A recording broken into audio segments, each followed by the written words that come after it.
Comment aborder un gros chantier marketing avec plein de choses dedans et une prestation, une mission potentiellement aux contours flous et mal définis? C'est un cas qui arrive souvent, c'est, un prospect qui veut, soit reprendre en main, toute sa com, tout son marketing ou qui veut, poser des bonnes bases, dès le départ et puis, vous avez un échange avec lui parce que vous le prospectez, parce que vous, sollicitez un appel avec lui et dans l'échange, vous sentez que c'est potentiellement une belle mission, mais qu'il y a plein de choses, ça part dans tous les sens. Votre prospect lui-même, il n'est pas très cadré, il a tendance à s'éparpiller un peu. Et dans toutes ces explications, vous sentez que c'est pas très clair et que vous savez pas exactement ce qui va être attendu, vous savez pas exactement quoi proposer. Et donc là, dans cette vidéo, je vais vous expliquer ce que je vous recommande de faire dans ces cas-là et quoi proposer. Donc là, typiquement, ça c'est un cas typique. On va imaginer que, votre prospect, lors de la paie, il vous dit: «Alors voilà, moi j'aimerais, attirer des clients avec mon contenu, j'aimerais augmenter ma visibilité». Il vous donne plein de pistes, mais vous savez pas exactement, hein, c'est pas très précis, c'est pas très concret. Donc qu'est-ce que vous lui proposez? Le premier point à faire, c'est poser des questions pour bien clarifier et cadrer la situation. Si vous sentez, encore une fois, que votre prospect part dans tous les sens, c'est votre responsabilité, c'est votre job de bien faire le tri sur ce qui est pertinent, ce qui ne l'est pas, et de cadrer la relation. C'est à vous de le faire. Ne partez surtout pas dans une mission où, dès le départ, vous-même, vous êtes flou sur ce qui va être fait. Parce que si c'est flou pour vous, c'est flou pour le client, et forcément, à un moment, ça va poser problème. Donc le premier point, c'est de très, très bien clarifier de quoi on parle, qu'est-ce qui va être fait. Je l'ai mis ici, hop, clarifier. Et donc, par exemple, vous allez peut-être identifier que, bah tiens, en fait, on a parlé de plein de choses, mais il y a 3 prestations potentielles, il y a 3 chantiers, il y a 3 canaux marketing qu'on va l'activer. On a LinkedIn en 1, on a l'email et on a, heu refaire le site, refaire les landing pages du site. Voilà. Donc votre premier but, hein, c'est de poser des questions et de ne pas lâcher le prospect jusqu'à ce qu'on arrive à identifier clairement, on se mette d'accord. Là encore, il n'y a pas de bonne réponse en soi, hein. Tout ce qui compte, c'est de quoi a envie le prospect, qu'est-ce qui vous semble pertinent par rapport à sa situation. Vous avez aussi un rôle et un devoir de conseil. Ça ne veut pas dire que votre prospect il va exactement faire ce que vous lui recommandez, donc ça veut dire que c'est important de lui partager vos recommandations. Gardez en tête que votre prospect, si c'est par exemple un CEO ou un fondateur, le marketing, c'est pas son métier. Il va avoir peut-être des intuitions, il va avoir des envies, mais c'est pas son métier. Et pareil, sur un directeur marketing, bah, peut-être qu'il a la tête dans le guidon, il a du mal à prendre du recul. Donc, il vient aussi vous chercher, il vient aussi chercher des freelances pour que vous l'aidiez à faire du sens dans ce qui est possible de faire et que vous le conseillez. Vous avez aussi un rôle de consultant. Donc là, voilà, imaginons que on identifie qu'il y a 3 canaux chantier, LinkedIn, email, site. Maintenant, une fois qu'on a ça, heu la mauvaise approche, je trouve que ce que je déconseille, ce serait de tout vendre d'un coup. De lui faire un package où vous intégrez le LinkedIn, l'email et le site et vous mettez tout dans votre devis et vous donnez un prix à tout. Pourquoi? Parce que ça peut tout de suite créer de la confusion. On va faire du LinkedIn, on va faire le site, on va faire de l'email. Ça peut donner l'impression d'une énorme prestation avec beaucoup de choses, avec un prix qui va être mécaniquement élevé et qui peut faire peur à votre prospect et donc pas forcément, le moyen le plus didactique et pédagogue d'aborder la mission. Ce qui est difficile aussi, c'est qu'on a des prestations one shot et des prestations récurrentes. LinkedIn et la dimension email, c'est des prestations qui sont récurrentes, c'est à faire tout le temps dans le temps. À l'inverse, le site, une fois qu'il est fait, il est fait. Et donc si on mélange tout d'un coup, ça peut faire un prix, difficilement lisible et compliqué à aborder. Et même pour vous, en tant que freelance, gérer une prestation où il y a autant de choses différentes d'un coup, avec autant de modalités, de formats différents, c'est compliqué à aborder. Donc ce que moi je recommande, c'est proposer un séquençage. OK? Oui, on a besoin de tout ça. Par contre, on va pas tout faire en même temps d'un coup. On va avoir des ordres de priorité et on va peut-être définir, bah voilà, tiens, il y a cette prestation qui est bien en première, ensuite celle-ci et ensuite celle-ci.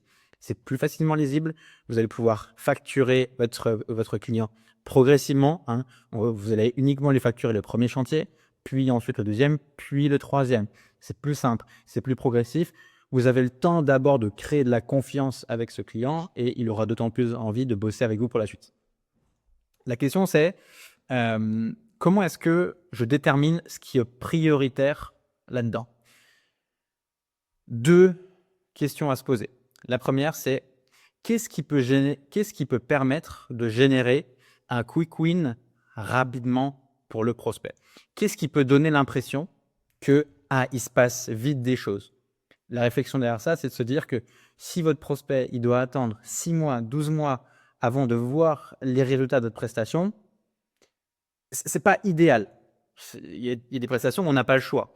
Mais si on peut se demander comment est-ce que je peux lui apporter le sentiment qu'il se passe quelque chose plus rapidement, c'est intéressant. C'est là que LinkedIn, c'est une bonne prestation. Pourquoi? Parce que si je publie sur LinkedIn demain, j'ai des likes, des commentaires et peut-être même des discussions dès demain. Pas besoin d'attendre 6 mois. Alors, LinkedIn, ça prend aussi du temps. Il faut aussi être prêt à s'investir sur 3, 6, 12 mois. Mais par contre, j'ai un potentiel quick win, des potentiels premiers débuts de résultats qui peuvent venir plus vite que sur un site ou sur un email. C'est des chantiers qui demandent plus de temps. Donc l'email, j'aime bien ici, je note. Et ensuite, la seconde réflexion à mener, c'est partir du funnel marketing. Hop, je vais vous dessiner le funnel. 3 étapes. Étape numéro 1, découvrabilité. Donc, comment est-ce que je me fais découvrir par de nouveaux prospects? Étape numéro 3, la phase de nurturing. Donc, comment est-ce que je vais nourrir mes prospects pour leur donner envie potentiellement de considérer mon produit? Et l'étape numéro 3, la partie de conversion. Donc, comment est-ce que je transforme mes prospects en clients? Vous voyez que je mets ces étapes, je les présente sous la forme d'un entonnoir. Pourquoi? Parce que c'est le schéma que va suivre vos prospects. Au début, ils vont vous découvrir. Il y en a peut-être 100 qui vont vous découvrir. Il y en a la moitié qui vont pas vraiment considérer ce que vous faites. Il y en a qui vont se dire OK, intéressant.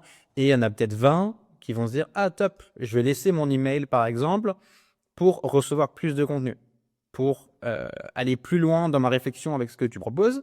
Et sur les 20, il y en a peut-être 3 qui vont passer à la conversion. Ce qui est intéressant avec ce funnel, c'est déjà de décomposer les chantiers, les formats en suivant le funnel. Donc, le site, c'est à la fois du nurturing et puis de la conversion. La dimension email, c'est beaucoup de nurturing, c'est un peu de conversion aussi. Et puis, la dimension LinkedIn, c'est beaucoup de découvrabilité et un peu de nurturing. Voilà. Ce qui est intéressant de se demander, c'est surtout quand on travaille sur un premier chantier marketing, c'est de se demander qu'est-ce qui est pertinent dans l'ordre. Et bien en fait, vous pouvez prendre cet ordre-là. Ça n'a aucun sens de travailler la conversion s'il n'y a personne qui nous découvre à la base. Ça n'a aucun sens de travailler le nurturing s'il n'y a personne qui nous découvre. Ça n'a aucun sens de faire des super landing pages ou de faire des super emails de vente s'il n'y a aucun trafic qui arrive dessus. C'est pour ça que la découvrabilité, c'est souvent le chantier que je recommande d'activer en premier parce que c'est le premier niveau de l'entonnoir. Et donc, si j'ai 100 personnes qui me découvrent chaque jour, chaque semaine, alors ensuite, ça vaut le coup d'aller travailler les autres étapes du funnel. Donc, double réflexion. Qu'est-ce qui apporte un ROI? Qu'est-ce qui vient en premier? LinkedIn coche ces 2 cases-là. Donc, voici par exemple comment je vais séquencer la prestation. Je vais dire, tiens, on va commencer par faire de LinkedIn. LinkedIn, en plus, c'est une prestation récurrente. Donc, ça veut dire que, hop, elle va durer 3 mois, 6 mois, 12 mois. Là, j'ai pris 3 mois pour rester simple, mais elle va être récurrente dans le temps. Une fois que j'ai lancé le chantier LinkedIn sur le mois 1, et donc à mon prospect, ce premier mois, je vais uniquement facturer LinkedIn. Sur le second mois, je vais garder LinkedIn et je vais rajouter de manière réfléchie un second chantier qui est refaire les pages du site. Quelle est ma réflexion par rapport à ça? Je me dis, tiens, je vais commencer à générer du trafic sur LinkedIn. Ce trafic, il va potentiellement arriver ensuite sur mon site. Donc, j'aimerais bien avoir un site qui est clean et qui est bien optimisé. D'où le mois 2, je vends le site, je crée le site. Et donc là, sur le mois 2, je vais facturer à la fois la presta récurrente LinkedIn plus la presta ponctuelle, hein, ça va peut-être me prendre 1 semaine, 2 semaines, de remise à jour, de création du site. Et ensuite, une fois que j'ai ça, le mois 3, je peux rajouter des mailings en sachant là aussi que c'est une presta qui va être récurrente et qui va durer dans le temps. OK? Donc ça, c'est comme ça que je vois les choses. Et ensuite, la question devient comment est-ce que je price ça? Comment est-ce que je facture ça? Hop, donc là, c'est je définis un tarif. Là-dessus, il y a plein de manières différentes de faire. Vous pourriez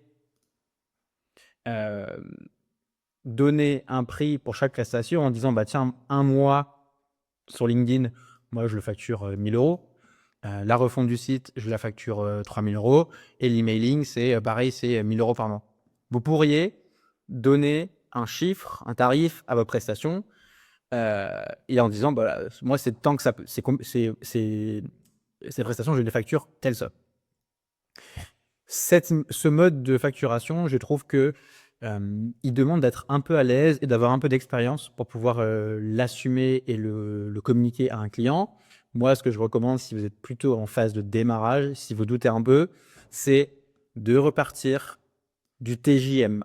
Je détermine un tarif pour ma journée, en sachant que le tarif à partir duquel on est rentable en micro-entrepreneur, c'est 300 € par jour, hein, parce que c'est un tarif brut, donc on va enlever 25% d'URSSAF, globalement. Donc c'est là, à partir du moment où on commence à être rentable. Et donc là, ce que vous allez faire, c'est que vous allez estimer le temps, le nombre de jours que vous prend chaque prestation dans le mois, et vous allez y appliquer votre TJM. Donc par exemple, si LinkedIn, vous estimez que ça va vous prendre 3 jours dans le mois, vous allez faire 3 fois 300, 900.